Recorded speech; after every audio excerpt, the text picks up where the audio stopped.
the definite integral of tung tung tung sahur. Given sahur is a constant, evaluate. So the first thing we want to do is just factor out the constant. So 3 tung squared e tung, well there's 1, 2, 3, e tung cubed, and then times e to the sahur, since due to exponent rules, plus on the exponent is equivalent to multiplying. So we could just factor that out. So that would be equivalent to e to the sahur times 0 to the 1 of 3 tung squared e tung cubed. And here we could use u substitution, so u equals tung cubed, and then so du would be equivalent to 3 tung squared d tung, which is perfect. So then we could just use that u substitution, plug it back in, e sahur.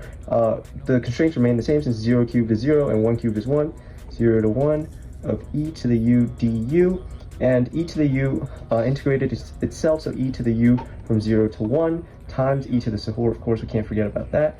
And then we just simply plug that back in, so e to the sahur of e to the first power, and e to the 0 is just 1, so e minus 1. That will be our final answer. To double check our work, we can use Solvely AI. It's a free Google extension, but it's also available on web and app. All you gotta do is click solve this page, and it's that easy. It'll come up with a detailed explanation on how to do the problem very quickly. As you can see, in less than 3 seconds, it comes out with the answer, which is what we got, a e to the sahur dt, and it explains this concept of differential equations and breaks it down into very easy steps. So Solvely AI.